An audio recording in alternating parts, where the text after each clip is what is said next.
রান্না করার জন্য আমি এখানে মাছটা ধুয়ে নিয়েছি। দেখো মাছের চোকাটা উঠিয়ে আর মাছের যে মাথাগুলো, চিংড়ি মাছের মাথাগুলো এখানে আমি আলাদা করে নিয়েছি, এটাকেও ধুয়ে নিয়েছি।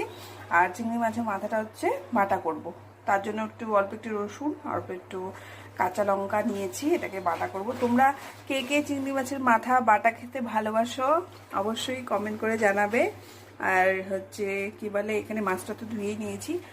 আর এদিকে আমি দেখো আলু, একটু পেঁয়াজ, কাঁচা লঙ্কা, একটু আদা এখানে কেটে নিয়েছি। এটা মাছের জন্য। চিংড়ি মাছ তো অনেকভাবেই করা যায়, বাট আমি এখন টাইম শর্টের জন্য আমি শর্টকাটেই করব। একটু পেঁয়াজ, একটু আলু, একটু কাঁচা লঙ্কা, একটু আদা বেটে শর্টকাটে করব। তো চিংড়ি মাছটা এমনই সুস্বাদু জিনিস যে সব রকম দিয়েই ভালো লাগে, শর্টকাট করলেও ভালো লাগে।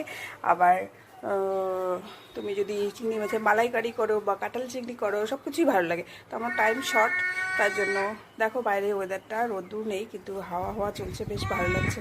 আর আমার এখানে দেখো একটা জিনিস শেয়ার করি তোমাদের সাথে, মানি প্ল্যান্টটা হয়েছে। এটা নতুন মানি প্ল্যান্ট, এটা নতুন ডাল বেরিয়েছে। আর এই গাছটা দেখবে, তোমাদেরকে দেখাই কতটা লম্বা হয়েছে। তোমরা দেখতে থাকো। এখান থেকে মাঝখানে পাতাগুলো ঝরে গেছে, আর ওই পাশে দেখো কতটা দূরে গেছে। দেখো এখান থেকে শুরু করে অনেকটা উপরে গেছে। আমার খুব ভালো লেগেছে এই গাছটা। আমি তোমরা বিশেষ করে একদম ছোট্ট একটা পাতলা ডাল লাগিয়েছিলাম। এই মাঝখানে পাতাগুলো, অনেকগুলো পাতা ঝরে গেছে, নষ্ট হয়ে গেছে। এই ডালটা আবার নতুন করে বেরিয়েছে। তো চলো আর দেরি করবো না, রান্নাটা কমপ্লিট করে নিই, আবার আমাকে বেরিয়ে যেতে হবে পার্লারে। পরে আবার দেখা করবো। Tata bye. দেখে নাও আমি কিভাবে রান্না করলাম। রান্নাটা সম্পূর্ণ তোমাদের সাথে শেয়ার করতে পারিনি।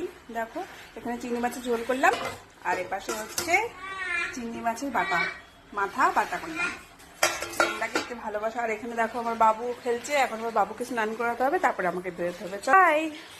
তো এখনো কাজ বাকি আছে অনেক, বাবুকে স্নান করাবো, তারপরে আমি নিজে রেডি হবো, তারপরে বেরোবো। তো চলো তোমাদের সাথে আবার পরে দেখা করবো। Tata bye.